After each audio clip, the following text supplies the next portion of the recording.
as we get to companionship study, he turns to me. He's also from South Africa. He's an African, and he looks at me and he says, "Elder, look at all the pictures on my wall." I was like, "Okay." Just look at his pictures. And he's like, "Do you see any white missionaries on my wall?" And I was like, "No." Terrified. And he's just like, "I don't like you." And it was terrifying, right? And you can imagine how great study was after that. But the next day, 2 days, I mean, this story ends well, right? We became very close, he and I, but the race issue came up often. And one time in study, he pulled out his scriptures and he pointed to the verse in the Book of Mormon talking about skin being blackened, and he said, "Elder, am I cursed?"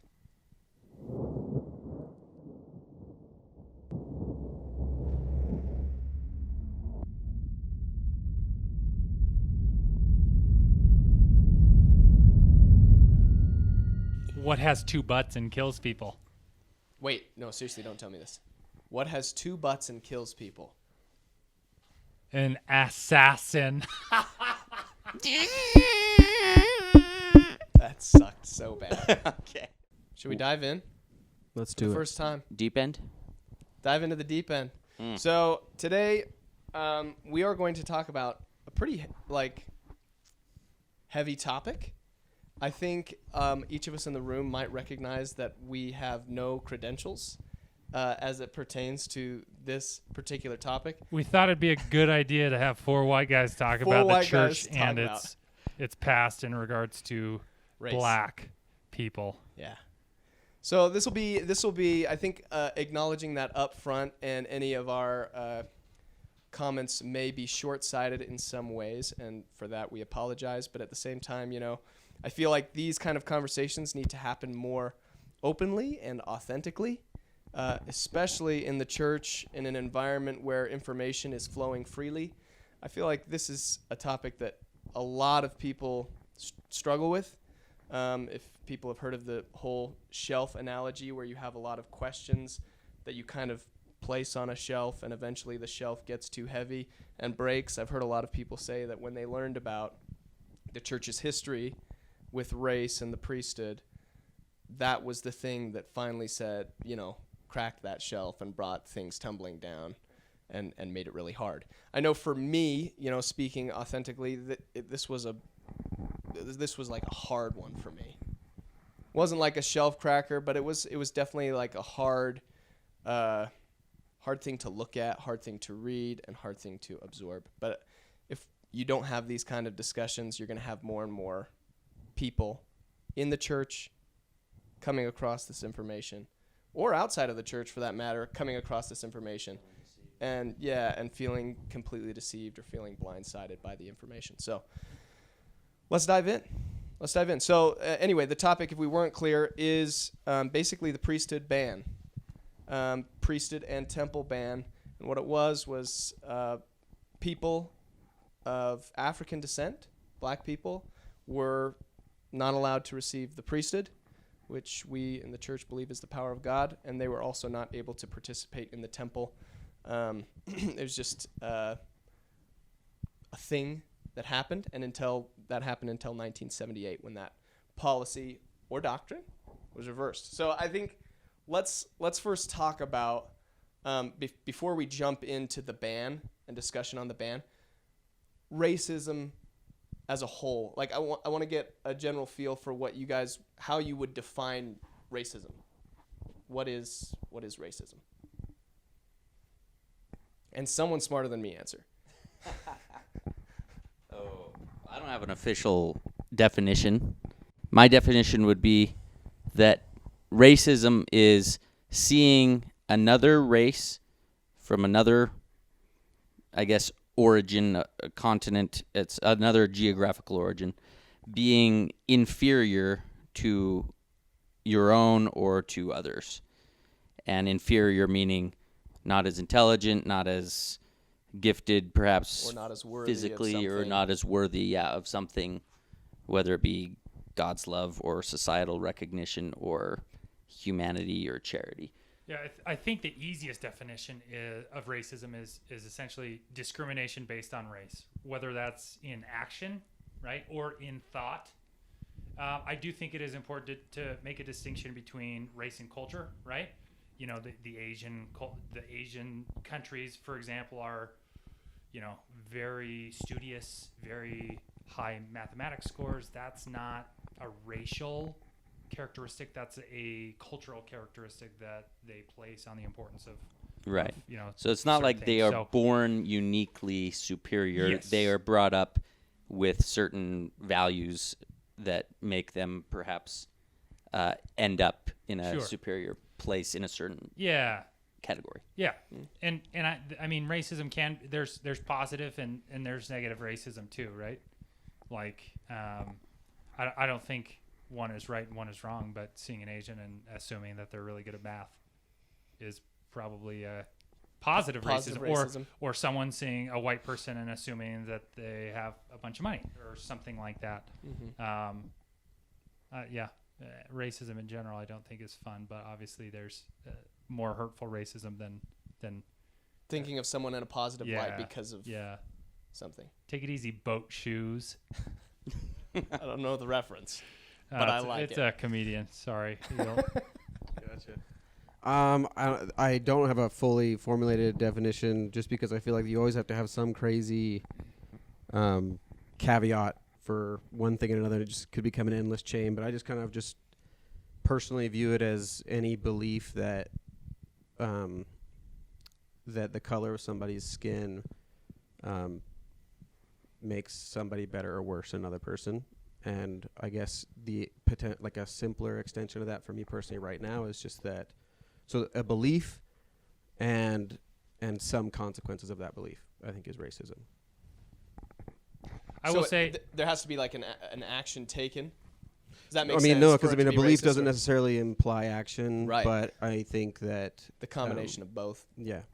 Yeah, because there is, there's the popular belief of institutionalized racism or ignorant racism. You could say that we're all ignorantly racist and we don't realize how we're degrading a certain race, because of products or, the things that we put out there or movies that we watch.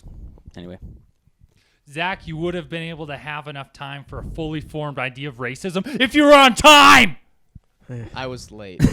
Actually, Spencer was the Mike's last one here. I was later, but you needed to have a rage at I Zach know. real quick. It's because the he first of a few. Because he has black hair. First of a couple the first tonight. of a couple. First of a couple. It's because he looks like a Spaniard, doesn't it?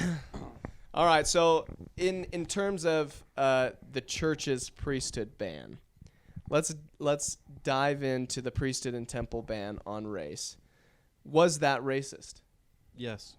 Yes. I believe And the it way was. I pronounced that was also racist. Here's what's interesting. I think I've read like a ton of apologetics on this particular issue. And what's fascinating to me is you still find people that will try to argue for the validity of some of those arguments. Does it make sense? Or try to argue that, I don't know how to explain it. They're scared to say, yes, it was racist, if that makes sense. Like they're trying to avoid that topic. And I think it's so healthy to be able to be like, no, it was.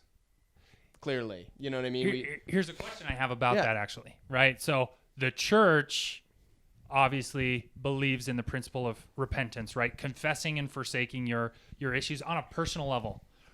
Does the church believe it on a church level? Because I haven't heard a confession, confess and forsake. I don't think that's happened on a church level. It's mostly What would that look like for you? Admittance that, we were wrong. Rather than their, I guess, official statement, it would seem that is, we aren't sure why this ban was implemented, right? And we're unsure, how it started, but it was lifted in 1978. Yes. Rather than that, you would suggest that it would be better if they said this was racist driven and it was wrong, and frankly, as an institution, we were wrong. Yeah, and it's it is interesting how, I mean, the church is, it almost seems like the church is consulting their legal department as to what they can and cannot admit to make sure that they're not liable for certain things. You know, for example, President Nelson released his statement about racism Which we a should couple read. years ago. And I mean, I don't necessarily know that we need to read the whole thing here, but But if you you're know, the listening and you're first- interested in this topic, yeah, do check that. it out. Yeah. I'm sure we'll have a link on the socials. Yeah, on, we're gonna to have this a link video. on the socials. But the first paragraph starts: "We join with many throughout the world who are deeply saddened at recent evidences of racism and a blatant disregard for human life." I thought that was really important because that was written by a PR team or a legal team, not Russell M. Nelson, right? You can see, I mean, if you're looking at it from the alternative point of view, like, hey, obviously, you know, everybody's making a statement, corporations are making a statement, we should probably also make a statement, but how do we limit our liability for our past issues? Oh, we'll talk about how we are saddened by recent, right? Put some boundaries on the issue, because as of the last couple of decades, we have been up with the times in Right. agreeing that racism is a bad thing. So anytime a racist event occurs in a country, any institution that's on thin ice, you could say, needs to, in addition to addressing whatever current event, needs to address anything that may be in their closet as well. I don't think think that's what. Well, I mean, I it mean, could be that, but I also don't. Think Wasn't that. it in response to I don't know which It one was- it was. it How was many about years two- ago was George- it? George It was Floyd about 2 in the weeks after George protest. Floyd. Okay, yeah. gotcha. Yeah. Okay. Yeah. Yeah. I don't know if that's. I mean, maybe you feel that way. I don't know if that necessarily needs to happen institutionally every time. Rehash the mistake you made in the past. Well, But they've what never I do admitted want in to the first see- place, though. Yeah, what I do want to see is exactly what Jordan was just saying. Was basically, instead of saying we don't know why, it almost seems like there was a reason, we don't know it, rather than being like, people in the 1800s were racist.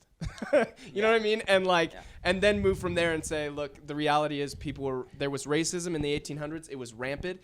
It was everywhere. You know, we apologize for, you know, any harm that this policy causes. Because I think the problem is it perpetuates it now on, I'm not a person of color, right?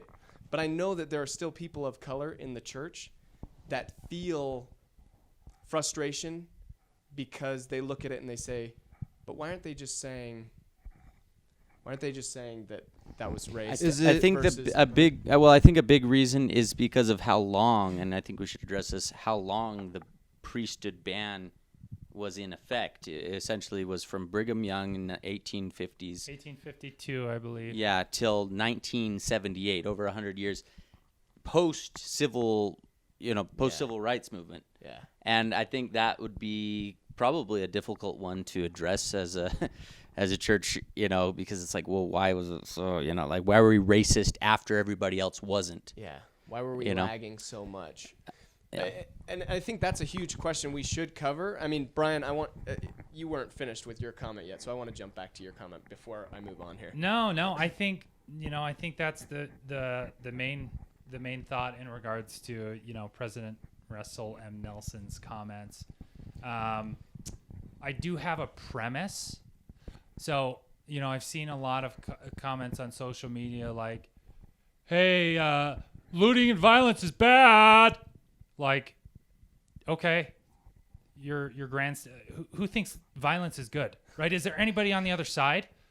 And my premise is that saying looting and violence is bad it's a classist statement, right? Because if you look at the way race plays out here in the United States, most people who are of different races than white and Asian descent are much lower on the income scale, much lower on the class scale. I think 70% of new children born to African American mothers are in a single parent household, right? So these are people in lower incomes, people in with you know, single parents they're people with less emotional tools, right? Less emotional maturity to no fault of their own, right? And for someone, and what do 2-year-olds do when they're really upset, right? They scream and they yell and they throw things and they break things, right? That's the same way I acted like 2 years ago, and it's still kind of the same way that I act today, right? Right. And so to say looting and violence is bad, well, of course it is, dipshit. No one disagrees with you. But guess what? People are angry, and people that don't have a depth of emotional maturity, they deal with anger through violence and, some type of emotional outcry. So, of course, we don't agree with violence, but I think, that statement was also in Russell M. Nelson's comments that like, hey, we don't agree with any of these things. Not that I see any fault in that. Obviously, it's kind of a general principle of Right. being docile and kind and being good to thy neighbor. But yeah, So Zach, do you feel like the church has made, I guess, an adequate apology of sorts as it pertains to the racist history? I mean, I could see that there's criticism in the verbiage in that statement by itself, but I mean, if anybody were to ask if the church is currently for racism, I think like what would I mean, no. I think there'd be a variety of opinions and some would have justifications either way, but I think the church has clearly said that they're not really on board with racist ideologies of any kind. So I mean, the fact that it was absent, I think that's interesting. I think it's really interesting that they just said, I don't know. I mean, you could look at it as a cop-out, or you could look at it as a lot of times the church has been considered guilty of like simplifying things and making a statement or a claim, and then they're like, oh, they're overextending, and then like so the church says, we don't know, and the criticisms are still there as well. So presently, as far as, and we can get into that conversation too, just about our own upbringings and some of the exposures that we've had to racism or how we've been taught, I think could potentially be interesting. But I don't really, I don't know if I want to caveat in a new discussion or if we just want to leave it there for now. Yeah. Well, I would say something similar to you. Today, if someone asked me, is the church still like perpetuating racist ideology? No. Are there remnants of it in the culture? Yes. Mm-hmm. Does that make sense? So, seriously, 2 months before COVID hit and we all had to stop going to church, which also lowered my stress levels significantly. I was going to say the same thing. I've been happy. But 2 months before, the Sunday school teacher got up and literally taught that people in the pre-existence, there were different, there were some that were lesser in the pre-existence because of their behaviors, and as a result, they're in their circumstance. Their circumstances today are because of what they did in the pre-existence. Well, that was a pretty common that was seen as doctrine for many decades throughout the church, is that the less valiant you were in the pre-existence. In the pre-existence led you to be of black skin in this life, or handicapped. That's my question. Did they say specifically it led you to being disadvantaged in this life? Because I don't necessarily disagree with maybe people chose differently in the pre-existence, and because of that they're now put into whatever circumstance. But I don't know if we know the mind of God as to what circumstances are better or that was worse. Said in specifically about race. About like you are racism. black because you made less than valiant decisions in the pre-existence. In fact, we could, that might be interesting if you have there's lots of quotes about, as it pertains to the situation of blacks. Well, we could start at the beginning. Why, yeah. So, if I'm not mistaken, the same statement, we're not denying that is true, and that we obviously have the remnants that you mentioned before. But the church has disavowed all of those teachings. Right? Yep. Which again, I'm not saying that that's like we're good, but at the same time, I've thought about that too, and I feel like I've been debating back and forth on whether or not I wanted to share this thought. Please do. I hope that those who are listening and watching will, I don't know. I mean, be fair. I mean, if the church says it disavow, then I'm like, okay, cool. I guess that's not true. Growing up in the church, we are in the Book of Mormon. We become familiar with like a curse on skin. That's one of like the first things that you read about in the Book of Mormon is that a family kind of split into two different belief systems, and the one that chose the wrong, according to the Book of Mormon, had their skin blackened. Mm-hmm. So, and it was considered a curse or darkened. I don't know if it was like black, whatever. Right. But the what I think is interesting is that I think from the LDS perspective, I don't think you can be a serious student of the Book of Mormon and not recognize that there were cursed people in this book who rose up and were more righteous than those who were previously in possession of the truth, and that those who were considered elect and fair and beautiful, or I think are some of the words to describe, made wrong choices. And so in my mind, I guess when that belief was, I don't know if it was something that I consider like a conviction, but I was obviously familiar with that belief, and so I guess it was floating around in my belief systems or whatever. And I know that it's a kind of a useless exercise if it's considered disavowed, but even with that criticism out there, personally, when I looked at what I believed about the skin change effect or whatever, the curse, to me, it didn't really ultimately have an effect on the destination of people.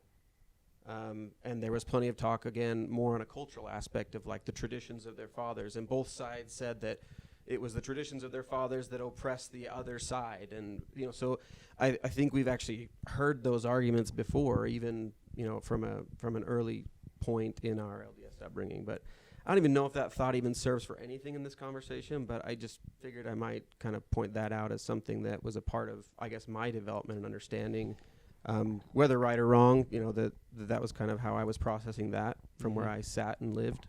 Yeah.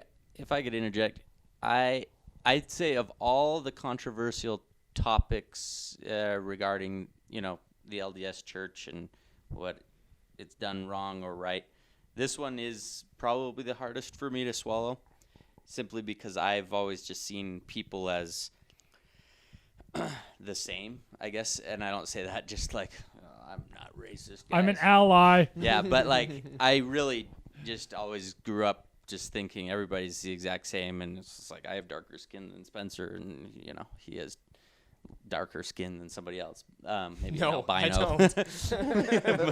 But I guess my thinking would be my concern was like if the church's doctrine, and Zach reminded me of this, is the article of faith number 2 that we are punished for our own sins and not for Adam's or our parents' transgressions or the false traditions of our fathers. We can be brought up in ignorance, but we can't be saved nor really damned in our ignorance.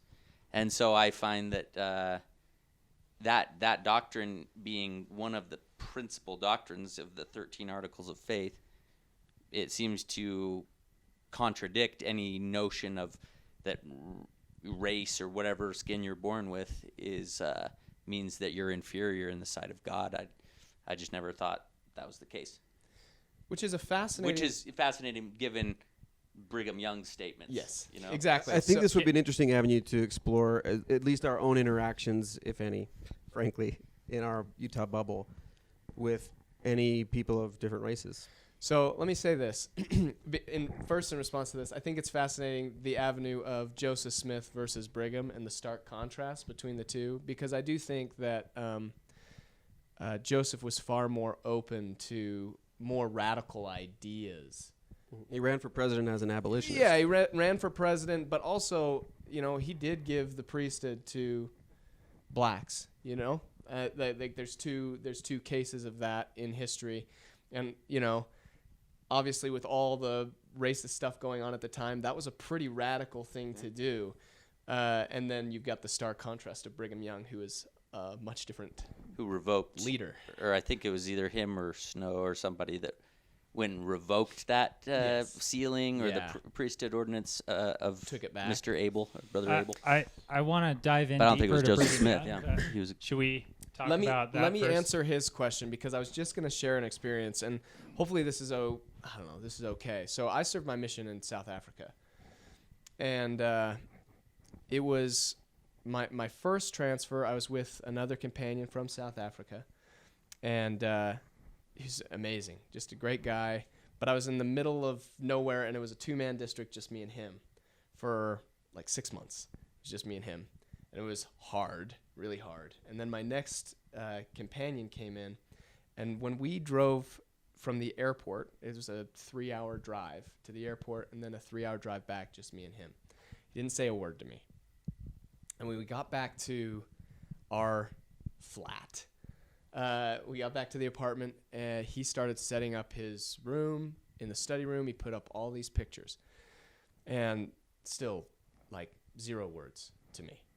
It was a bizarre time. The next morning, 0 words. We're studying. As we get to companionship study, he turns to me. He's also from South Africa.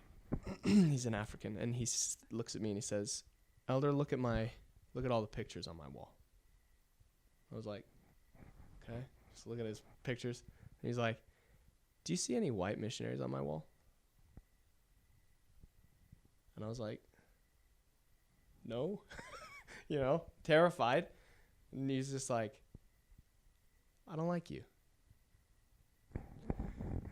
And it was terrifying, right? And you can imagine how great study was after that.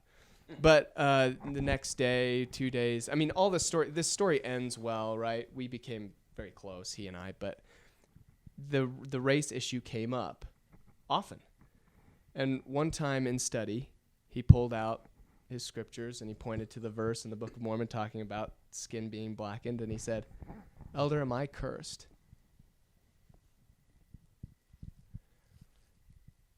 It was the first time I had even thought about it. I'd read the Book of Mormon, probably twice. I hadn't even thought about it. And here this person is like suffering with it. So, I don't know. My experience with it is that both during my mission, there were elders I knew that really struggled with it, because it felt to them like they believed the Book of Mormon is true, and as a result, they believed that they had some kind of curse. Mm-hmm. And so I can't understand that, because I don't. I don't experience that information the same way they do. However, because of those experiences, it holds a very soft spot for me, because no matter what, I want to be very clear to those people that they are not cursed, that they're not less good. They weren't less good in the pre-earth life, and as a result, your skin color's the way it is. I don't believe that. That's wrong. So I just feel like and that's what needs to be that's what I feel needs to be said. Yeah. Not just, we don't know why this exists or why it's in our scriptures. We don't know. What needs to be said is, that's wrong. That's wrong. That's not true. And we're so sorry that is what some of you are experiencing with our current scripture and with our past policies or doctrines. Yeah, and I think that's an important contrast to make when we, white folks read those scriptures and read the article of faith and say, look, well, a dark-skinned person was more valued at some point in time than a white-skinned person, so obviously, there's your proof. Or because we're all, punished for our own sins and no one else is, like, everybody's kind of on their own in this, like, that I feel like that's what the world now would consider a very white privileged view of the Book of Mormon and the gospel. And I think most of our experiences growing up in Utah had very little interaction with people of color, and I rather than, putting my own views on the way that I attributed this, or believe in it or don't believe in it now. I like to understand what other people view, people of color, what their experience is like, because that's real, right? Mm-hmm. That's it's deep and very painful, and it's interesting to look at the contrast between, a black person who had that experience and had been rumbling with it for years, and me, reading this, reading the Book of Mormon and saying, well, sure, little racist, but see, they've still got a chance. They dominated in the end. Yeah. The reality is, even if we say that about the Book of Mormon, eventually the Book of Mormon prophesies that white people will come in and basically take over again. You know what I mean? Let's be honest, it's all bullshit. Am I right? So- No, just me. The Book of I'm not Mormon. looking in you in the eyes. I'm not So looking. Just look away. I don't want to be. I don't know if maybe I wasn't, but I don't want to be misunderstood in thinking that I believe that. I guess it was just an example, I guess, of how I was trying to process it. Too late, Zach. You're on notice. No, actually, Cancel. Zach, to be honest, I've done the same thing. Same No, processing there. Well, no. So I mean, for me, I guess, and I don't know why this is. So okay, let me try to see if I can process something here. I know that I don't know what it's like to be black, or any other minority race, and I don't want to sound dismissive in any way. But what, and again, I don't know all of the factors that go into producing a lot of the challenges that people of color have had to go through. And again, I don't want anything that I say to sound like I'm minimizing that. And maybe people would say it's too late. You already kind of showed your colors, pun intended. But again, like it comes from a place for me where I didn't think that anybody was more or less righteous because of their skin color. Right. Like, to me, it was just like, well, the supposed elect can make mistakes and the supposed cursed can choose not to. So in the end, like, What does it matter? I guess it really doesn't matter. Like, Right. that was kind of my conclusion. And I don't want to. We don't think you're a bad guy. Again, well, no. So I'm thinking of a scene from Remember the Titans, and I don't remember all the details. But there's a scene where Petey got in trouble. The guy was a running back because he kept like fumbling the football, and Coach. Again, this is a dramatization. So I don't know how real it is, but I mean, there's a lot of symbolism and a lot of entertainment and whatever. But there was a part when they're in a coaches meeting after the game where he had punished Petey where he couldn't play, and then Coach Yost brought Petey in to play defense, and he did great and was was a hero basically. Like, came in and was a great defender because the white guy kept getting burned. Anyways, so Petey has a form of athletic redemption where he's just I'm doing great, and everybody was happy, and he had contributed to the team. And they're in a coaches meeting later, and Coach Boom was like, "Listen about Petey," and Coach Yost is like, "Hey, you're welcome," just saw the talent. I don't know what I don't know exactly where he was in his acting, or where the story's supposed to be told, and he's like, "Thank you." And I don't remember all the whatever that he said, and I think obviously it illustrated the world that Petey lived in, and how Coach Boom was trying to protect Petey. Make him Because tough. at that time in that world, he couldn't afford to. I don't know what the message was in its entirety, but basically just said his last lines to Coach Yost, and then the scene ended after this line was, "You're crippling him. You're crippling him for life." And again, there's a lot of different interpretations that people could have. And when I was young, I was just like, "Oh, it's wrong to not have somebody." I don't even know how to explain it, but just there was a punishment given or something. I don't know if that's what it was, where it's hey, you can't just bail people out because you'll cripple them. Yeah.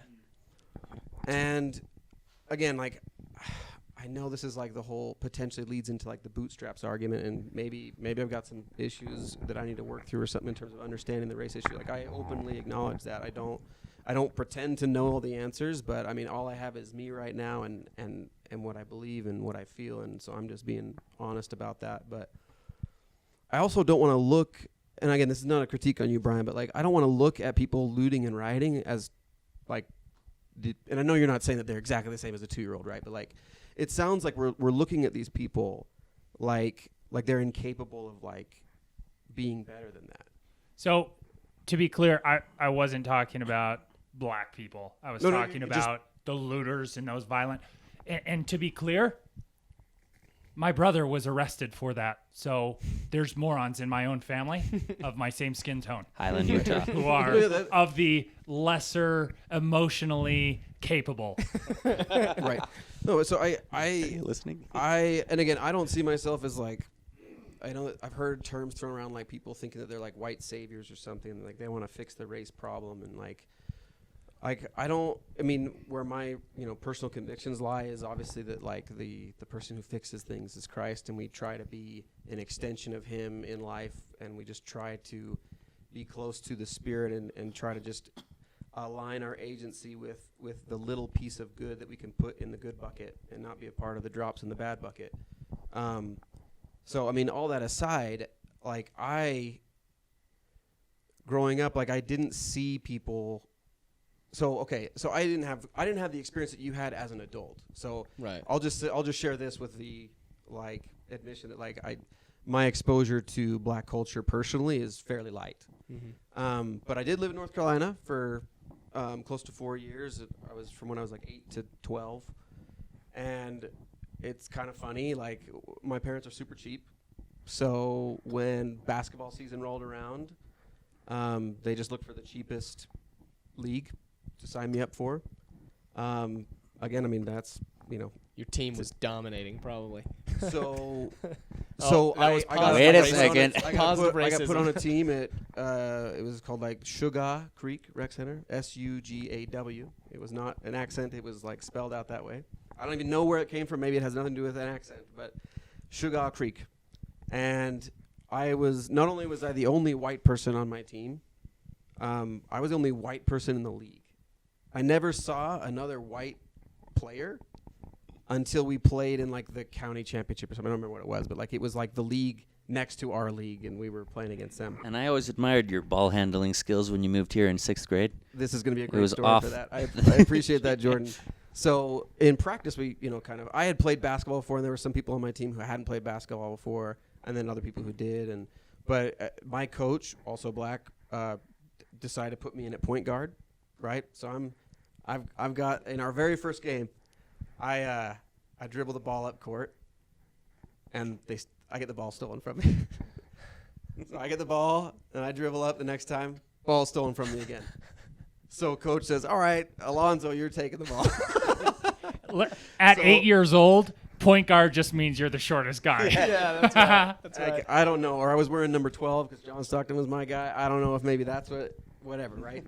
But, I mean, I learned pretty quickly that I was not as fast as I needed to be. But, I mean, I eventually was also the point guard or whatever. And, like, when I look back at it, I feel a sense of loss sometimes. I don't want to sound dramatic, but, like, I knew that everybody was black, right? Like, I don't subscribe to the idea that somebody, like, doesn't see color at all. Right. Like, it's just part of a makeup, but not, again, something that determines, like, quality or value. And in many cases, I don't know. I just remember, I look back and I'm like, I had no idea. Right. They were my teammates, and there was a cool moment, like, I guess one of our first practices, my dad, like, dropped me off, or no, he dropped me off, he was there, and he was sitting on a stage that was next to the basketball court we were. And he said that, like, some, like, janitor guy or something, like, came up to him while he was just watching the practice, and he said he, like, sat down, like, hip to hip with him. And he's like, hey, which one's yours?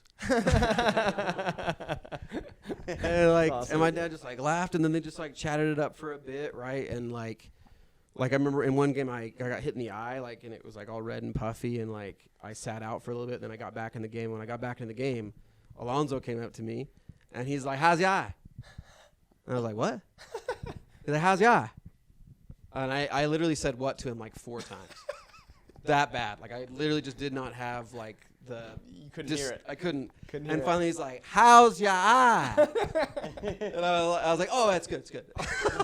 And it took us literally probably like legitimately 20 seconds to get there. But anyways, like, and my coaches were black, and like I remember one moment in practice that like was really got me like pumped up is I was kind of timid on the court or whatever, and like. But like at one point I crossed somebody over, drove down the key, and then like kind of like did like a scoop around pass like around a defender to the guy who was coming up, and like it happened. And my coach was like, "Dang!" Like he was like super stoked about it. He's like, "Why don't you do that in the game?" And he like put his hand out there and like gave him a high five, and he's just like, "Yeah, man, come on, like you got to be more aggressive, you know."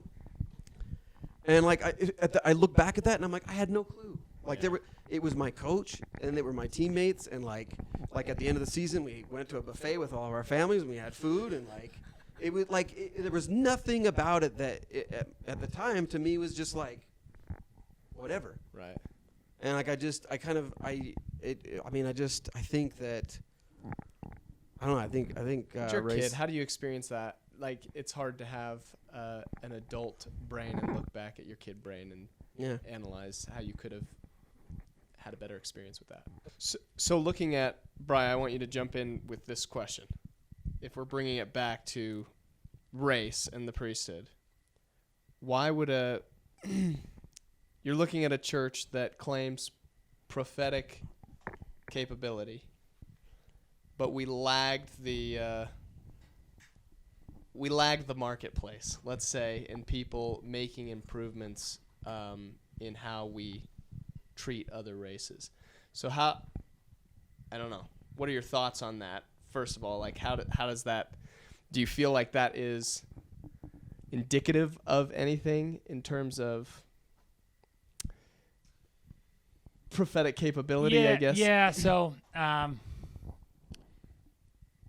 it almost always seems, I mean, imagine you're not a believer in the church, right?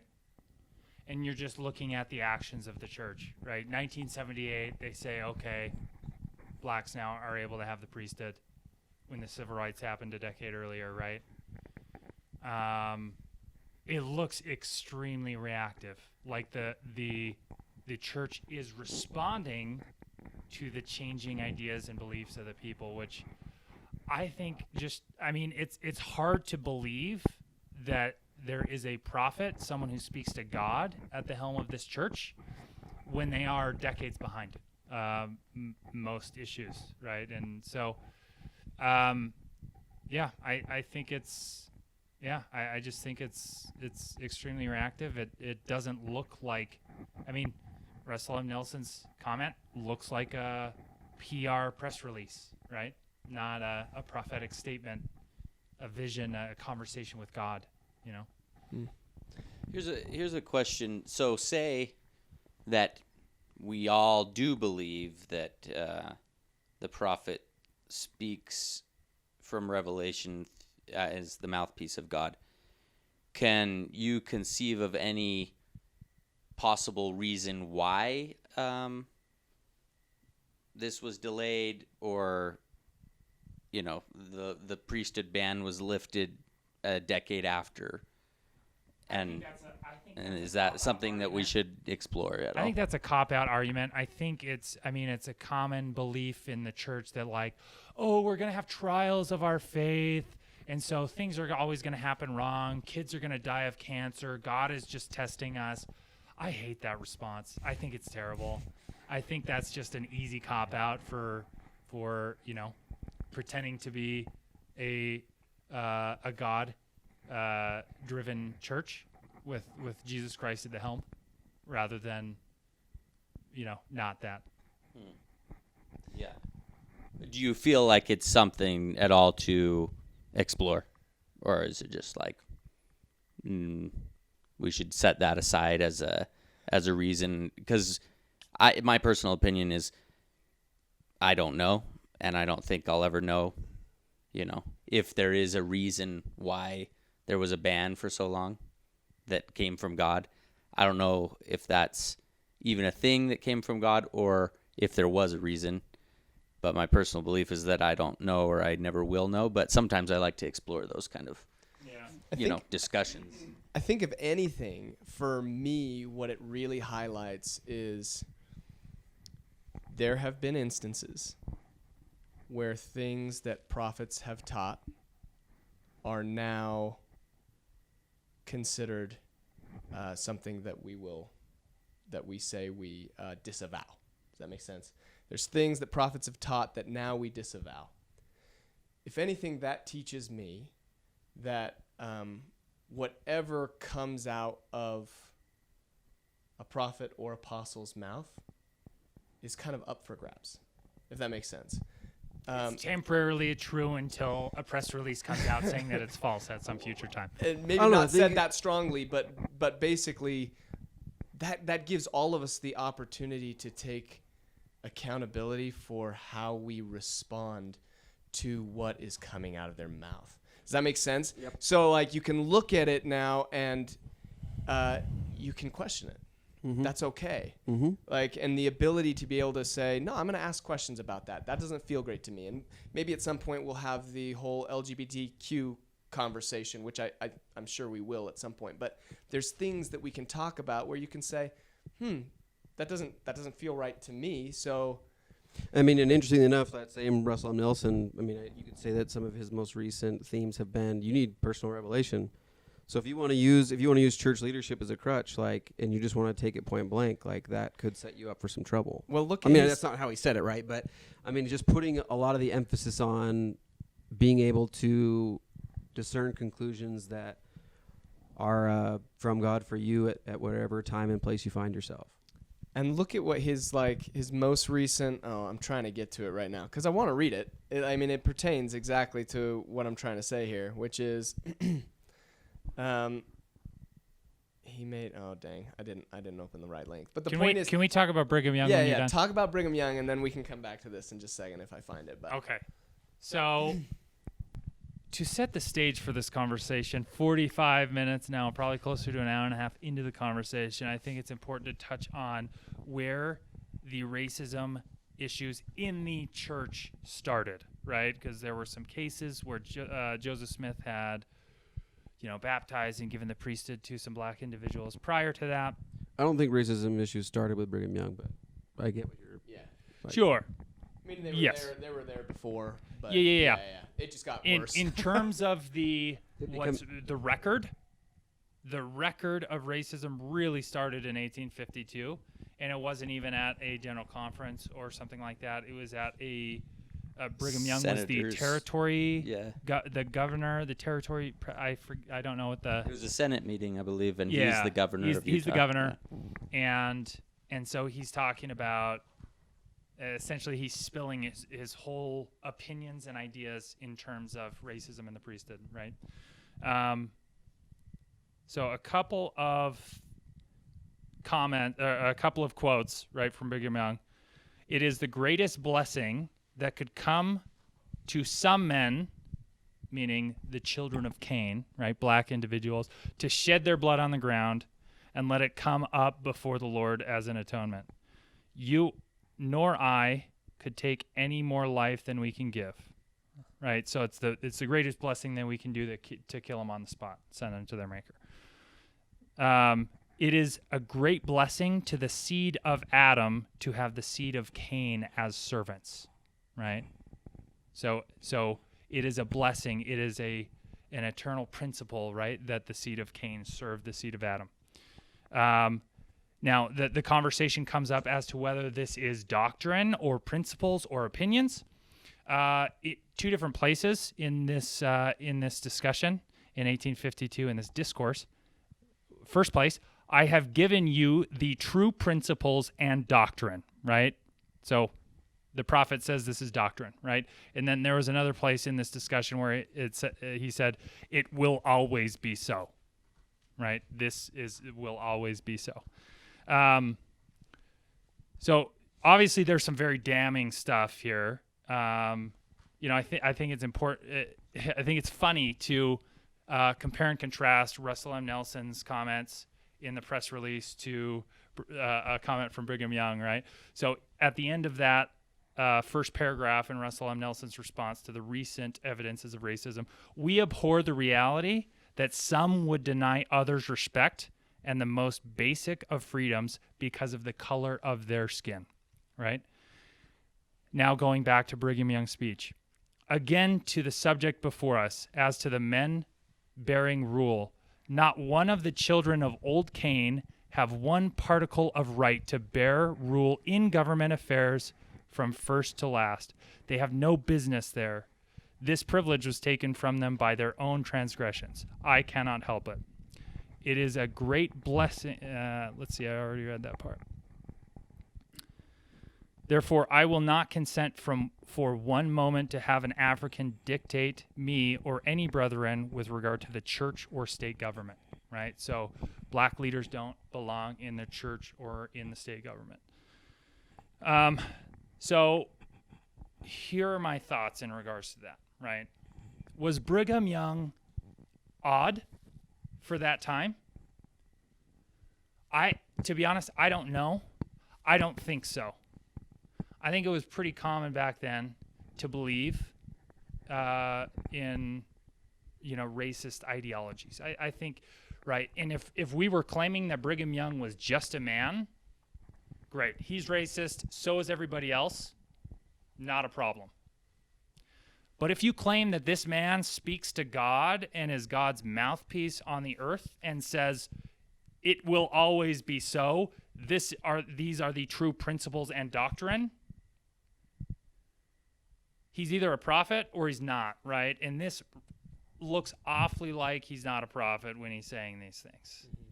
So my premise is that, one, right, supposedly all the prophets are very prayerful people. So did they never just think to go and ask God, hey, is this justified? The different thoughts that we have about black people than white people? The second thought is like, who the hell is God for not stepping in and being like, hey, Brigham, just so you know, these things that you said were the two principles and doctrine, I don't actually believe those things, and you shouldn't either, right? So does God just not care enough about black people to jump in and say, hey, this isn't true, we probably shouldn't teach people that way? But of course the church's response was, well, it was just the times. That's how things were. The church was racist because everybody else was racist. We were just fitting in. I hate the argument, and it makes me sad that I have grown up in this church that has taught such things and has never really repented as a church for what they've done. They've said, that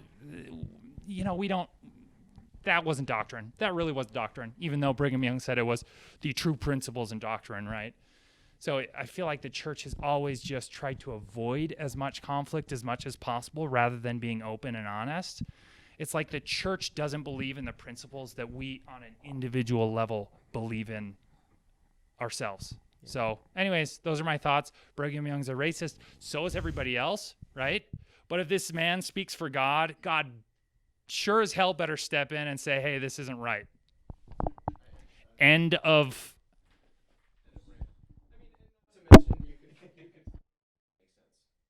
I would have to say that, if you think that somebody's saying, like, that God allowing children to die of cancer or for racism to exist in his own church is a cop-out, then I don't think there's an answer sufficient for you. I get it. Like what he said is what he said. What they said in 1949 is what they said. I think you kind of the question might be simplified into, can somebody be a racist and be a prophet?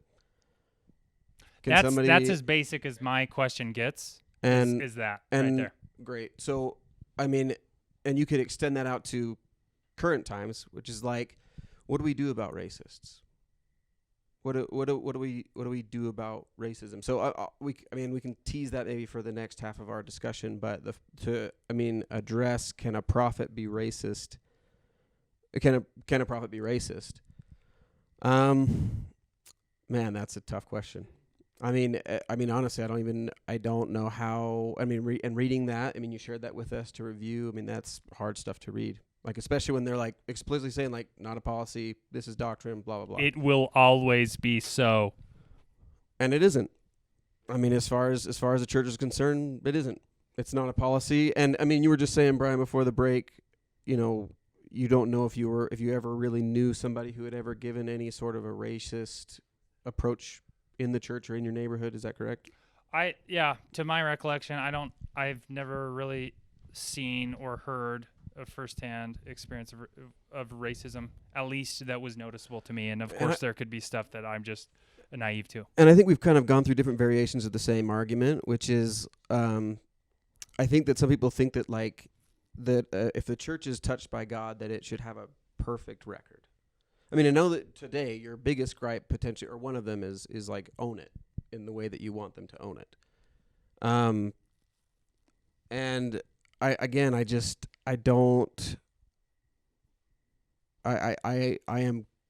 am comfortable with a God who respects the agency of his children, and that he gives here a little and there a little, precept upon precept. I mean, if you wanted to make the argument of like, oh, they weren't ready, or like, you know, or that there were some leaders of the church early on who weren't racist, and you know they couldn't get consensus amongst the brethren to like change the policy. Well, I also believe that those men feel like they're talking to someone, and they feel like they're receiving the message that they think God would say to them. Correct. Yeah. But going back to Brigham Young, don't we believe that when you're teaching false doctrine, the Spirit would leave from you? There would be some type of interference if God were a real being, some type of interference that the person that he's supposed to be closest to on this earth can just spew on for 10 straight minutes a bunch of bullshit, and all of a sudden, and God's but pause. Nah. Think about this. Pause. Dude, when you learned about Santa, you know what I'm saying? As a kid, did it feel good? You know what I'm saying? Did it feel right? You're like, yeah, it's freaking Santa, man. He's coming. So you're saying the senators that Brigham Young was speaking to were really excited about presents well, because of the slave labor that Brigham Young was okaying? Time out. What I am saying, I am not talking about Brigham Young in this situation. I am saying you can sometimes get a nice feeling about a thing that isn't right. And granted, I can't even imagine I can't imagine there was any nice feelings with what Brigham Young was teaching. It's terrible. But I am saying in terms of how a prophet is trying to communicate, I do believe there has to be some misconstrual.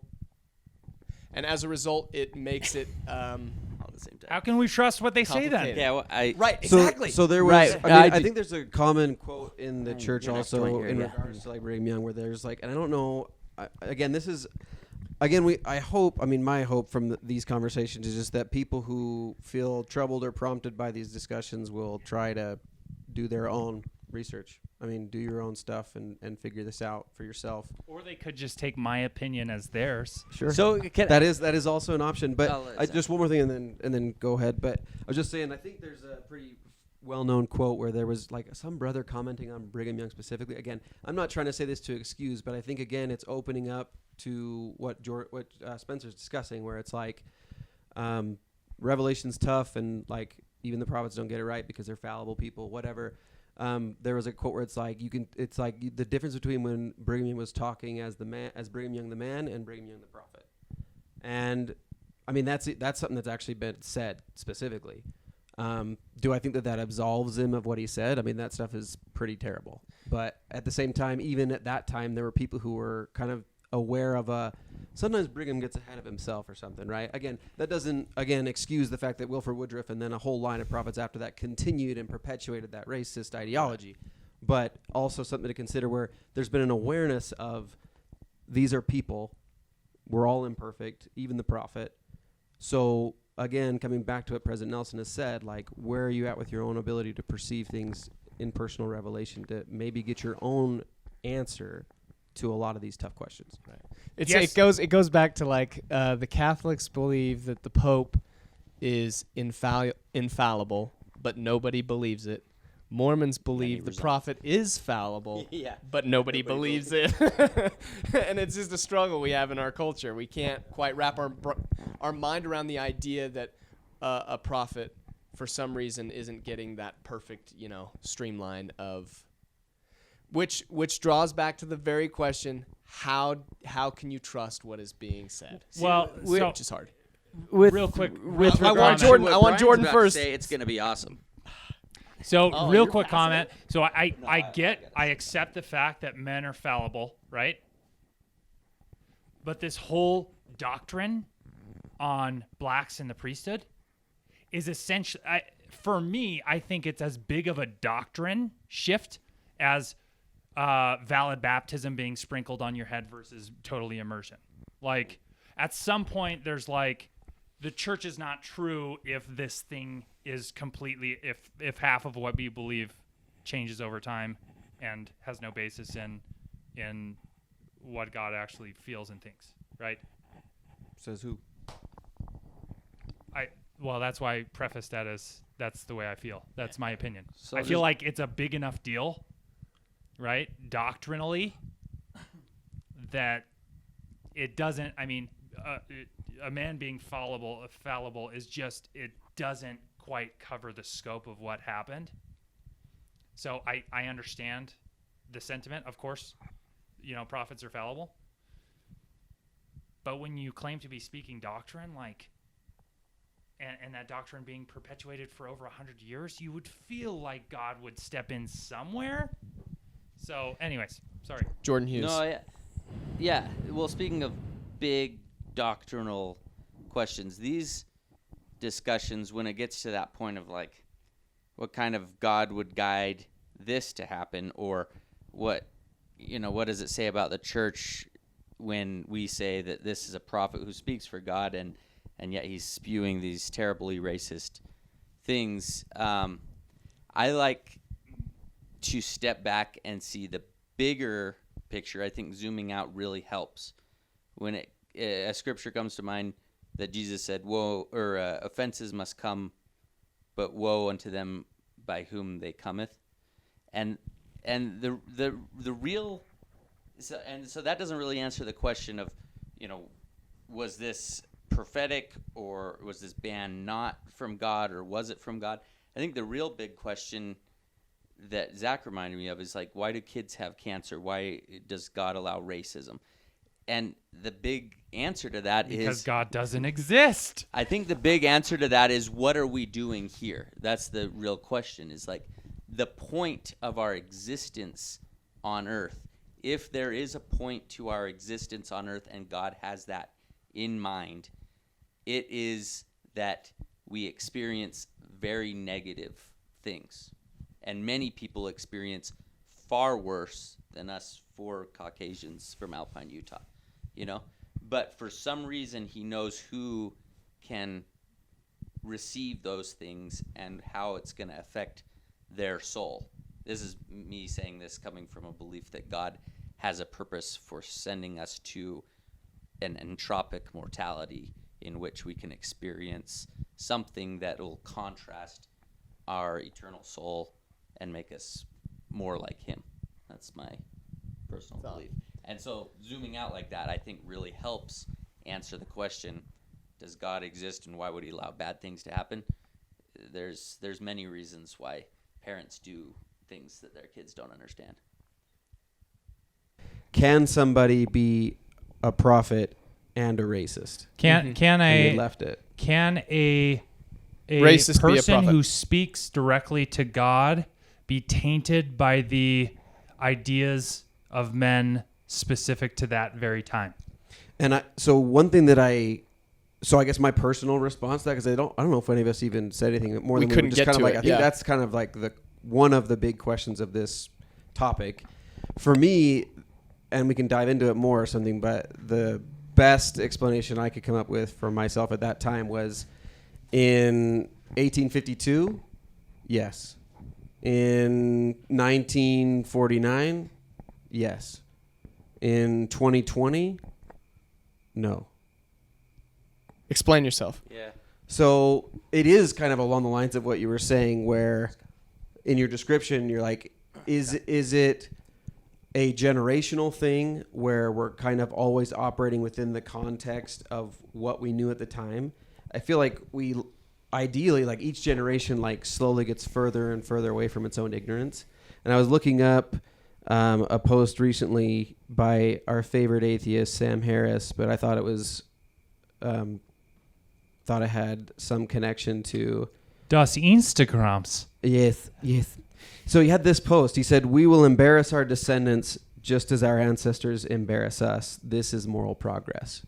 Mm-hmm. So I don't think that, personally, I don't believe that from the beginning of God's relationship with man, that he wanted that moral progress to happen from like start to finish in one generation or in one lifetime. So I think that we'll be judged fairly according to the light and knowledge that we had. And we even have the scriptures in both the Bible and the Book of Mormon that says, I will give here a little and there a little, line upon line, precept upon precept. So I think like the church included, like works through these layers of society where at different times there are different policies.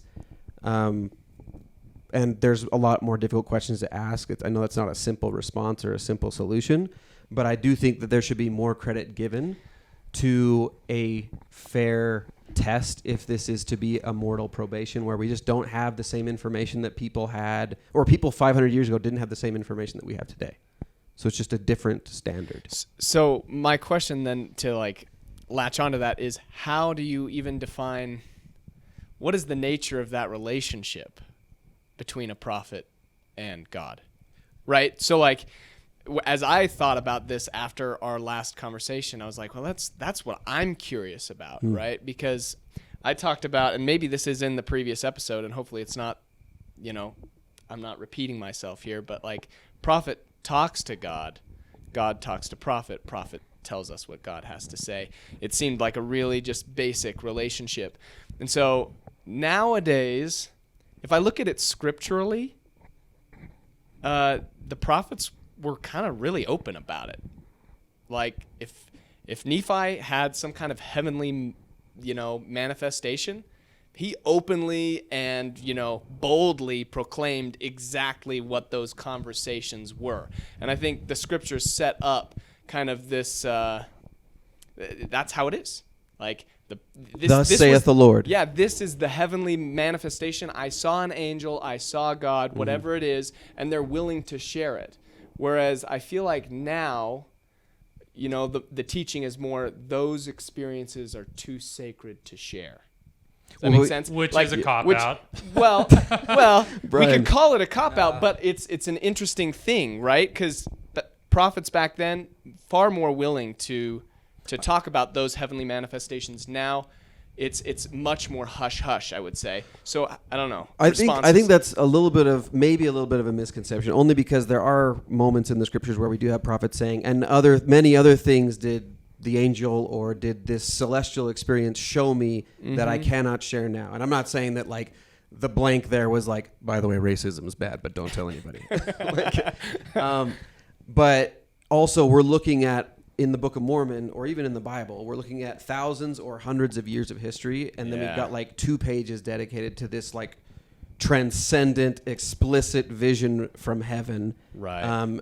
So I think maybe we get things mixed up. Like there were prophets between the prophets that we know, and we don't even know their names. So I don't know. It's not sharing. It feels like it's really close together, is what you're saying, but really it's a span of thousands of years. Therefore, people are going to have, Well, I just feel like this is anytime we talk about anything that's church related, it's always going to eventually get to some bedrock where it's like we have evidence that says this and we have evidence that says this, and it's my personal belief again that I feel that there's only so much that you can do to kind of balance what an entire society knows, and that's why personal revelation is such a big thing, and I think applicable even more so now if you're a religious person, because that is going to fill in the gaps for your individual experience if you believe that you can get connected to heaven.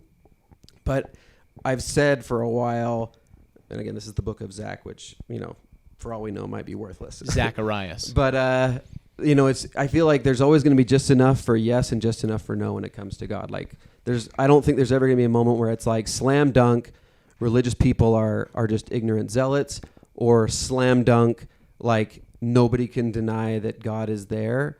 And unless, Christians believe that there will come a moment where that would happen. That's like the so end why of it. isn't agnosticism the ideal middle ground? Because, to believe in Mormonism, right, you have to conveniently, every time there's a questionable argument, you have to conveniently side with, well, I believe in Mormonism, so there must have been a reason for Brigham Young to say racist things. There must have been a reason for 6 other preachers in New York to also pretty much have the same exact first vision experience within a couple of decades. So there must be an example of why it makes agnosticism sense mean? that the Book of Mormon is true. So to prove that the church is true is impossible. To prove that the church is untrue is also impossible. I think you can get pretty darn close, except for the doctrine that God constantly tries to trick us up with giving us, reasons that we can't believe in the gospel logically, but we have to believe in it spiritually. That was my. I had a question about that, because what, according to Brian Madsen, is agnosticism?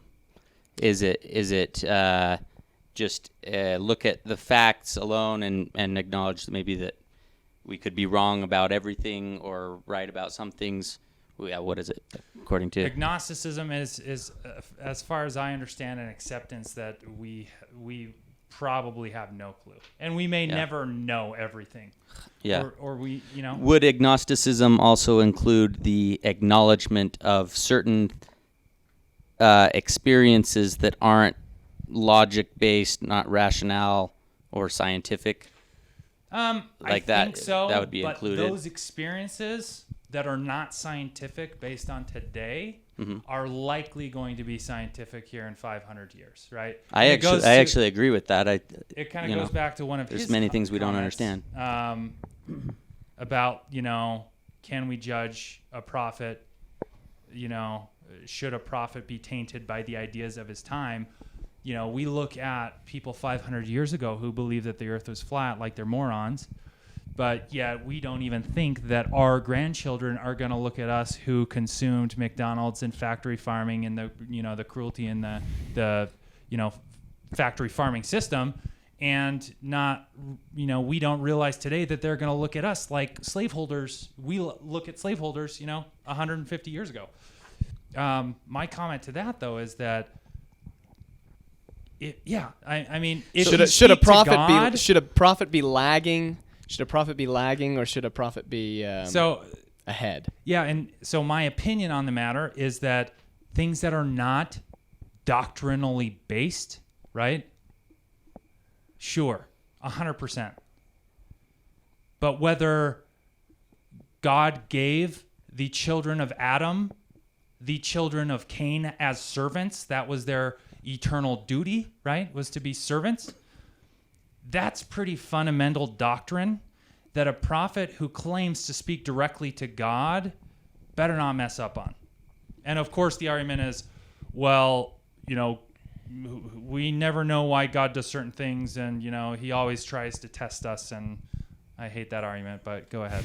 But is there an example right now in which we could point out, like, perhaps this in 600 years will be like, we better not screw it up, but right now we're all thinking that it's fine? Women in the priesthood? Not all of us think it's fine, but... And here's another question. The 4-year ban of... Say 1,000 years ago, do you think there was anybody that was like, I just get this feeling that the earth, and I know there's Greek philosophers and such that actually do believe this, but that like believe the earth is a sphere and it's not the center of the universe, and they just kind of had that feeling, and then 1,000 years later we're claiming flat earth again. But does that make sense? Like, do you feel like that there's feelings of eternal truths or doctrines that people, prophets, and individuals alike can get, and there's no scientific reason why they're feeling that. That you know of today, there's no scientific reason. Yes. Yeah. But that doesn't mean that it's not science. Right. It just means that it's not provable science today. Yet. Yeah. Correct. But the reason that they get the feeling, that's what I'm curious if, I mean, eventually I do believe we'll find out why people do get the feeling like, oh yeah, the earth is a sphere, 6,000 years ago, maybe somebody felt that way and it felt good. I mean, you look at the sun, it's a circle. You look at the moon, it's a circle. You look at stars, they don't just, they're not a solid line bar. Yeah. Well, I think there's this whole level of human subconscious that we completely ignore. And when we have something that our subconscious helped us realize, but because a big part of it was subconscious, we think, oh, that had to have come from outside of myself. Sure, it came outside of your conscious mind. So I think that we attribute, and in the past, I mean, there's so much that's been attributed to God in the past that's no longer attributed to God. We no longer go to the bishop to get healed or the prophet to get healed. We go to a doctor, right? So I don't know. I think. Well, there were also doctors, and there's been doctors that have been alongside the religious ride too, and sometimes they got mixed together, and sometimes it was all kinds of weird stuff. But I think that they've coexisted in a fairly reasonable way throughout our awareness of both medicine and religion. And I think there's always the whole spectrum and things in between. I mean, you said something that was interesting where you're like, it's convenient to choose faith.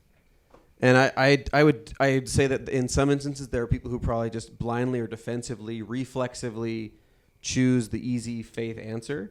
But I think the fact that we're even having this conversation is indicative of the fact that sometimes choosing faith is not convenient. Well, I would argue that choosing faith is harder.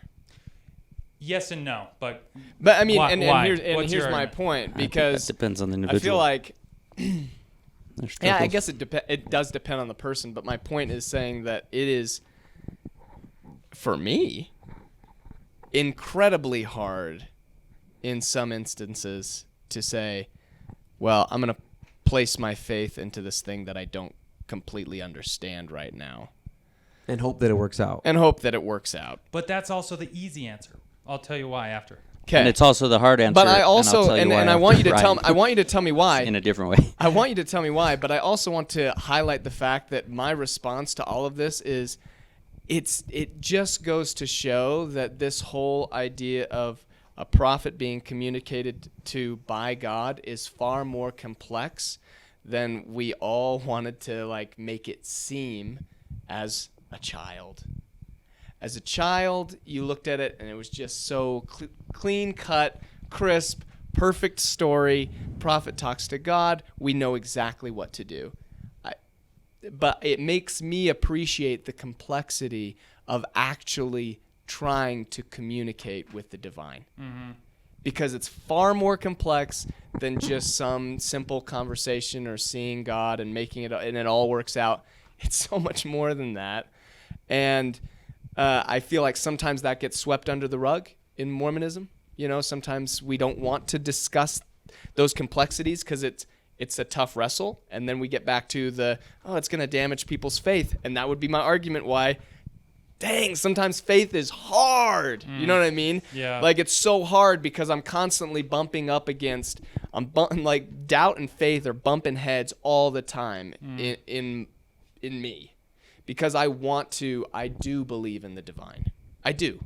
You know what I mean? That is a sincere thing for me. I believe in the divine. I believe in something bigger than myself. Divine is a vague word, Spence. What is divine? I believe in a creator, right? Is what I'm trying to say. There is something bigger than myself. And just because, I don't know, but really, I think that's getting on something that I think is interesting, because we talked about agnosticism and how you're kind of suspending conviction for whatever compels you to believe, in a way.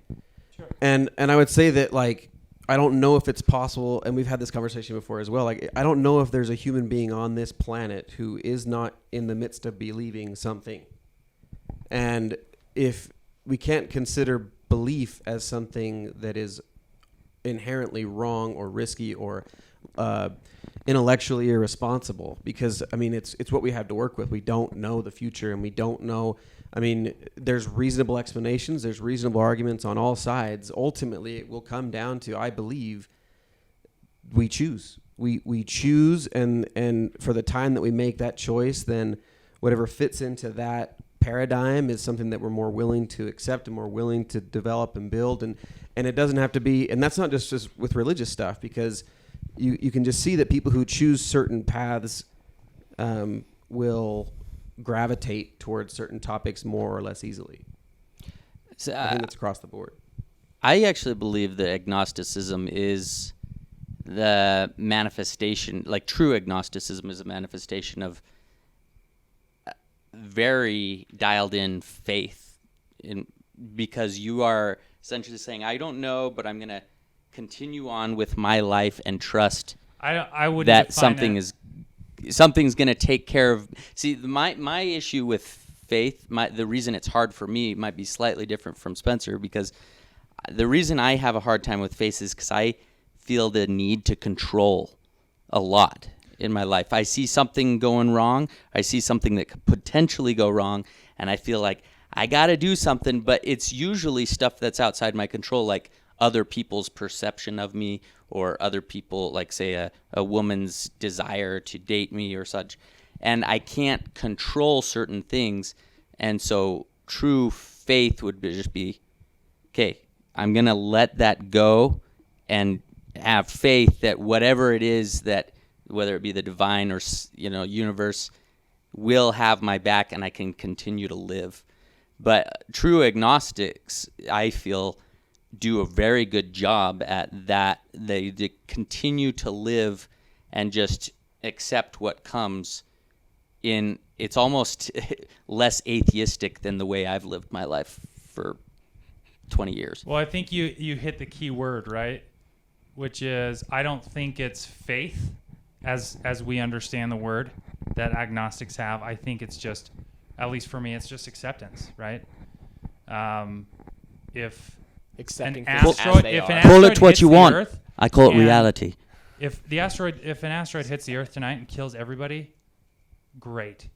If I get in a car wreck on the way home, I know that my child and wife are going to have a several year emotional challenge, but they're going to survive, right? Human beings are malleable, and I think we see the world through our specific lens, right? And I think everything is more tragic to us because we have organs that are, an inch inside of our body. And so kind of going back to your comment on Faith is hard. Faith is hard. The reason why I think faith is easy is because an acceptance that there could be no God out there controlling what is happening here is a really traumatic experience for a lot of people to handle. It's very anxiety laden. It's harder to digest. It is very hard for people to just accept that everything might be chance, right? That there's no, larger hand guiding us. And so I've seen people who have kind of gone down peeked down the rabbit hole of like, well, there's all this stuff that I've been, purposefully blinding myself to. And it has scared me because I start to think about the possibilities that this all might just be chance. And then I put the blinders of faith back on and religion back on.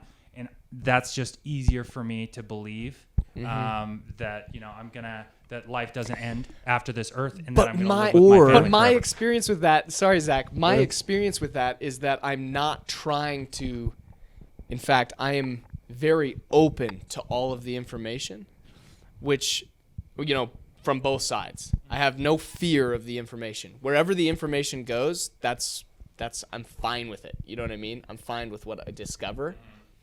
But that's what makes faith hard. You know what I'm saying? Like, because if I am going to choose to believe in God, it makes it all the more challenging to do so when you're faced with that same reality you just described. And risky. Do you know what I mean? Because it might not be that you see the void and you put the blinders on. You might see the void, keep the blinders off, and say, I'm choosing to live my life this way.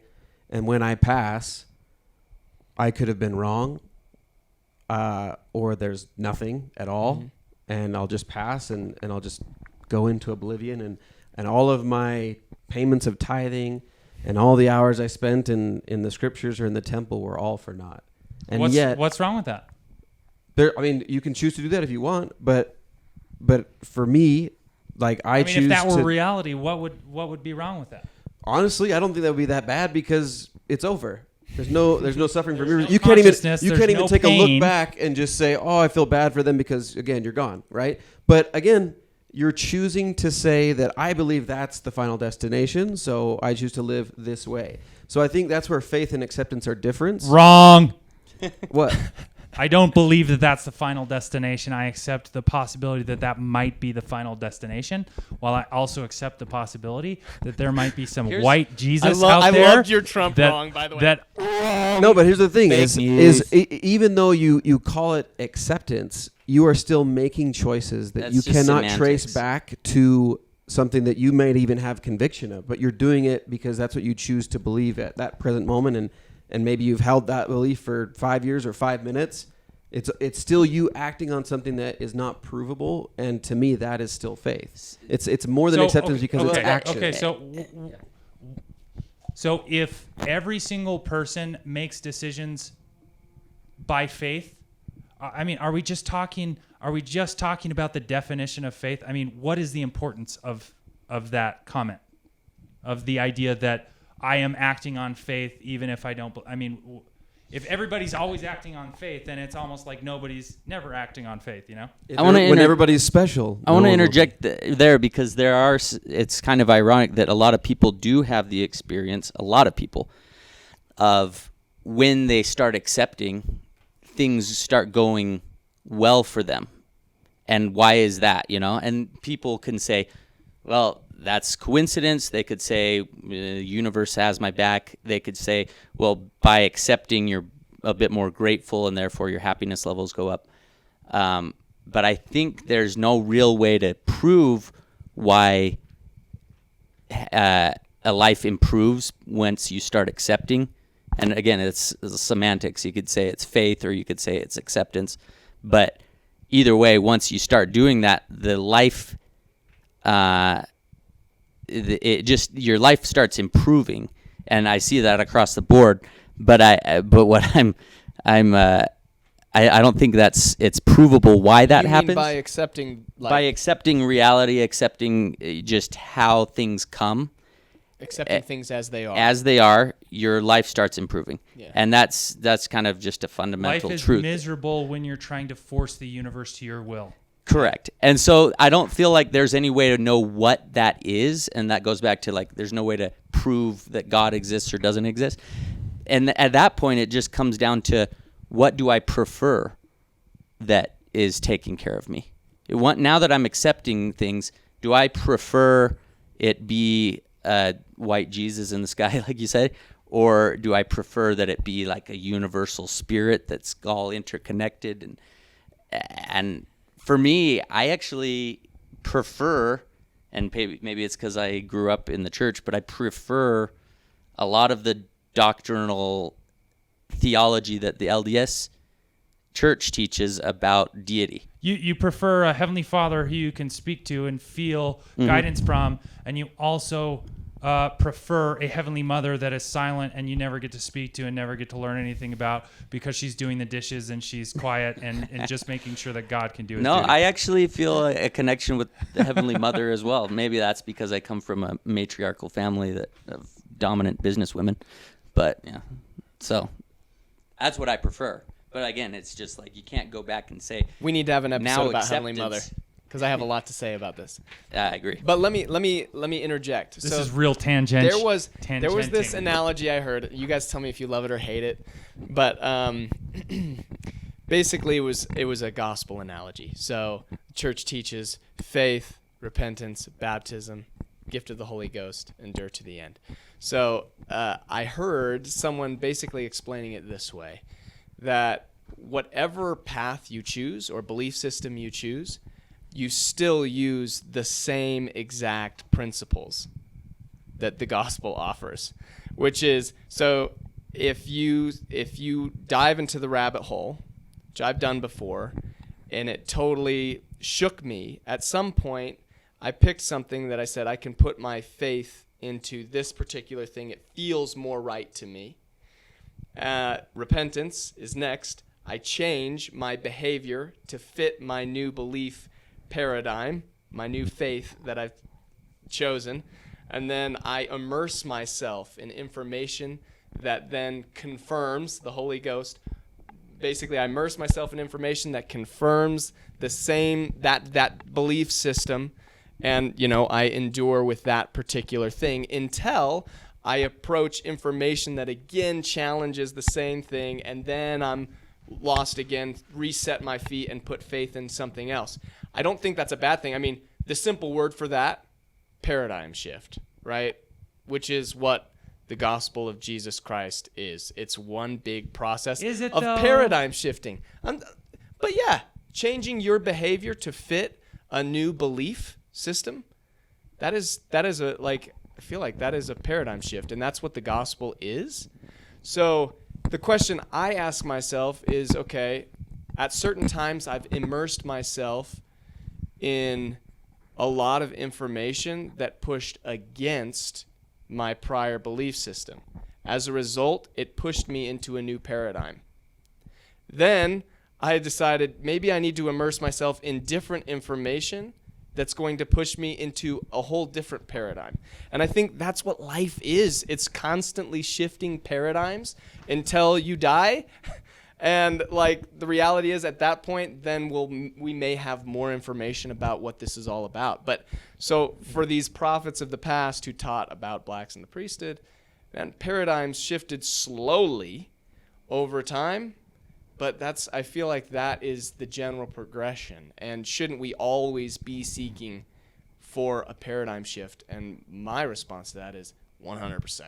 Always be seeking for a paradigm shift and look for information that challenges your current paradigm. That's not what the church believes.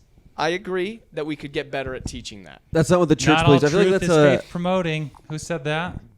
What was that? Who said that? Not all truth is faith rephrase it, promoting. though, as so we mighty don't. change of heart. Not all truth is important. I think it was a Ballard quote. I mean, from the CES. church doesn't believe in. I mean, the something I've learned over the past couple of years, and I don't actively seek out negative information, anti-Mormon literature, and that's not what I was saying by any stretch. Anti-Mormon literature is church-accepted history that the church doesn't want you to know. The whole history of B.H. Roberts, for example, is a good one. That was anti-Mormon literature, right? But the church accepts that they, hid for several decades that this even existed because they didn't want to shake the faith of the members. So, yes, I think it's a healthy principle in general to be open to choose a belief system, follow what you feel and what you observe to be a good life, but also be open to, hey, there might be even better opportunities out there. Yeah. And if I try it and it makes my life better, it's a constant A/B test, right? If I try it, it makes my life better. I'm going to keep doing it. If I try it, I have a bad experience, I'm not going to do it anymore. Yes. And in that realm, for every single person in this room, I don't care where you end up. Sincerely, if you are doing that constantly, trying to improve yourself and make your life happier, I don't care. I don't care what you believe. And I know that your joy is sincere, and it makes no difference to me if my place may be a completely different place than somebody else's. Zach, you took a deep breath. Yeah, sorry. And I don't even know if I'm going to be able to unpack it. I say that a lot, but I feel like I wish my brain was better sometimes. But I think a lot of what people say when they're aggressively against the church, or if they feel that the evidence is so obvious, is that it's a lot of it is around like the theme of like hypocrisy or contradiction. And I mean, when you say, I don't think the church believes that, you said that earlier, I accept that it's possible that leadership in the church might have thought one thing that wasn't right. But when you say like the church doesn't believe that, like it's like what I'm not asking you to answer this, but I think it's important to consider like what are we actually saying when we say the church? Because is it the gospel? Is it the leadership? Is it both? Is it what are all these different things? But I do think that it's also kind of hypocritical on the part of people who may not be for the church to say, because like you gave a good example of like if it feels good, keep doing it. If it doesn't feel good, then reconsider. But like what if somebody's gone through that exact process and their conclusion was, I believe in the church as the one true church? I feel like people look at that and they're just like, whoa. Impossible. I mean, fine, but I mean, I don't, I disagree. Or some people are just vehemently just like, how can you believe such things? Don't you see the damage that's being done to like all these other people? And what if the response is like, I understand why that would be damaging to some people, or, bad things have happened and there have been contradictions, but in my personal interactions with the gospel and in my upbringing full of imperfect people, like I am not only at peace with the controversial stances and the hidden history, and it's like, but I don't think that people are willing to accept that, even though they might profess to believe in that sort of doctrine.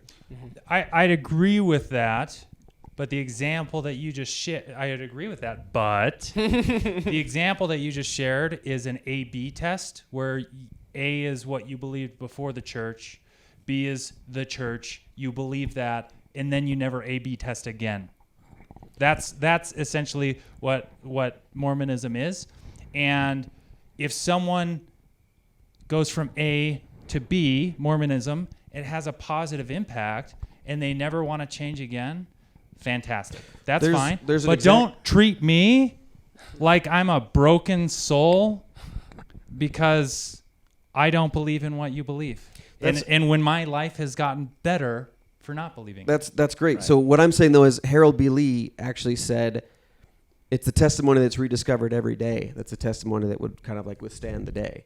Now, interesting thing is, if I'm not mistaken, in a lot of the controversial racial history within the church, Harold B. Lee was particularly stubborn about not allowing the blacks to have the priesthood. Right. So now what do I have to say about that? Saying he said something that actually coincides with your approach that says, if it's a testimony to be rediscovered every day, I think that implies that there would be a reevaluation of your beliefs.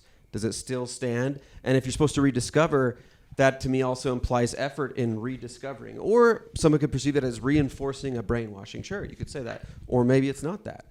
And now we come back to, okay, so can Harold B. Lee be racist and say something that could actually be fundamentally allowing the church to not be lagging? Something that would be considered culturally ahead of its time, by saying you should rediscover your testimony, when historically, culturally, in the years after him saying those things, we still have people who are the dogmatic, put the blinders on type of approach to, hey, I got it, that once is good, and I shouldn't be shaken or else I'm doing something wrong. Mm-hmm. So, I mean, what do we make of that? I have an example that could be just analogous to that. The Declaration of Independence was written at a time in which slavery was obviously in existence, and a lot of the founding fathers owned slaves. Yet the wording in that and its like core values led to the individual rights of minorities and slaves eventually. So it could be said that it was inspired. That document was very inspired by slave owners to eventually free the slaves. And that could be, it's just analogous to, what you were saying about Harold. Dude, that's power. I actually like that. I like that. I do. So the limit that in my mind I draw is that just about everything changes over time, right? But supposedly this God fellow is eternal, right? In his doctrine, at least the central tenets of his doctrine shouldn't change, right? I agree. You either have to be baptized or you don't. And at some point, there has to be doctrine that doesn't change, right? God supposedly has laws that he is bound by, right? And so I think the discussion is, what are those boundaries, right? Because for me, a pretty, important doctrine in race and whether they are, worthy of the priesthood and baptism and all the blessings of the church, would be one of those central doctrines. Are we all created in the image of God, and are we not, right?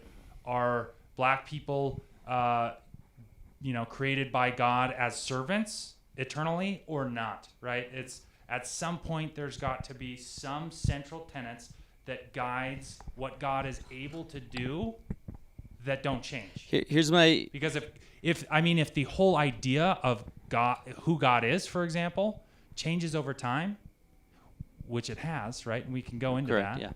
yeah. At some point, it's like, well, what do we even believe in anymore? If we believe Right. in one God who kind of has this Satan that covers all the bad stuff today, but 10,000 years ago, all of our ancestors believed in the God of thunder and the God of wind and all sorts of gods. Right. Yeah. So here's my response to that would be that Jesus said, "It has been said, an eye for an eye and a tooth for a tooth. But I say unto you, love thy enemies." Right. So the Jews, who Jesus Christ was a Jew, he believed in that. Wait, Jesus wasn't Mormon? Just kidding. He actually He's not American. he's a Texan. You can tell by the I won't say his name, paintings. But yeah, so I get the, he said blatantly in the New Testament that things have evolved and there's now a new and higher law. So things have adjusted, and I don't think that's saying that God is changing. I think that God is consistent toward his love, in his love toward his children, and his children need to go step by step, line upon line, and then they eventually get to the point where God, hopefully where God is, which is not racist and perfect and not allowing of any sort of imperfection, is kind of what we would believe. But we have to get to that place first, and so there's an evolution of human doctrine, whereas the God that we proclaim never changes. Like you said, it's today, yesterday, and forever. And I think that you could say that one of the basic tenets of Mormonism is the pursuit of further light and knowledge. So, is it that God is changing, or is it that our perception and understanding of God is changing, and that humanity is graduating to different levels through his influence or impact, right? Because we can. So you just use Christ as a progressive example, saying, "Hey, no longer an eye for an eye, tooth for a tooth," blah blah blah. But then that same Christ, shortly after, in the Bible, was talking to a Gentile, and I think he or she, I can't remember the person, but they requested food or something, or they wanted a blessing or something. Dogs. And he called her. Yeah. He said the dogs can't even eat the scraps or something. Can't even have the food of the people's table, which is. That would be kind of hard to process and digest, and I think, and I'm even, so there's an example there, and she's like, well, even the dogs can have the scraps off the table, and he's like, blessed art thou, and you're like, whoa, there's another example of it being like a time for one thing and a time for another, and then Christ dies, and then Peter gets the vision that says, now it's going to everybody, not just the Jews. So we see examples even, in the Bible, and just really throughout the whole story of humanity and their relationship with God as far as Christianity is concerned, that there are these kind of stages and phases and this sort of overall progression, but still the individual progress is, I think, necessarily preserved for your own experience within the generation you lived in. Which is why I have to strip away all the ancillary stuff because it became too complex for my brain to handle, because I'd look at these revelations of the past and be like, jeez, in my brain today, this is a total joke. Things about the plan of salvation, blacks in the priesthood, what they were before, they came to the earth, all of that melded into the gospel. And I've stripped all of that away. For me, I'm not saying this is the right way to do it, but I look at it as paradigm shifts Like, that's the only way I can look at it. Faith, repentance, baptism, gift of the Holy Ghost, endure to the end, and doing that over and over and over. It's just a matter of being willing to A/B test. Because I will say there are people in the church and out of the church that are no longer willing to touch information that challenges their current perspective. I was watching some videos of some African American members of the church and found one where it was just a guy who had one parent was black, one parent was white, and like their perception of the whole issue, or one of the conclusions that they had was like, in a way, I think it's an incredible blessing because they're like, in a way, I'm sort of like bridging like my white and black ancestors. I feel almost as if like, you know, I'm providing some sort of like healing between the races that were joined together in me. And of course, I mean, I'm talking about that example. I'm sure we could find plenty of examples of disenchanted African-American defectors from the church. I'm not trying to say like, because that's agreeing with what I'm saying that it must be right? I'm just saying we shouldn't discount the fact that people are looking at these issues head on, and we can't just say a blanket statement like the church or ex members of the church as having one mentality and one motivation. And I mean, again, we're coming back to the concept of like our individual experiences and journey with like faith and navigating this unpredictable and unfair life. Mm-hmm. But that was just something I wanted to talk about. And I will say, you know, these will probably be my final words for this episode, but explore it. You know what I mean? Like, I would encourage the audience to explore the uncomfortable information as it pertains to race and the priesthood and temple. I know that may come across as some members of the church would be like uncomfortable with me saying that, but the reality is that's what pushes your faith to another level. It's diving into things and information that introduces complexity that makes you uncomfortable, and you then have a choice. You then have a choice as to where you go from there, where you A/B test. What's going to make your life better, and how are you going to reconcile this kind of information for your life? Because I think it is unhealthy when members of the church who have wrestled with this information and come to different conclusions to try to explain that information or talk to people who are completely misunderstanding of the information or not willing to even discuss it. Don't talk to me about it. Don't send me information on it. I don't want to hear about it. And I think that is an unhealthy environment. I think as members of the church, 100%, we should be willing to explore all information in order to get to further light and knowledge, further truth. And, you know, it will hurt people's faith. You know what I mean? This information will, but also, that's just the initial effect. What's your name? Yes. Who's your daddy? Does he look like Is he rich like me? No. Has he taken any time to show you what it means to live? Don't know the rest of this song, so we're gonna ad-lib.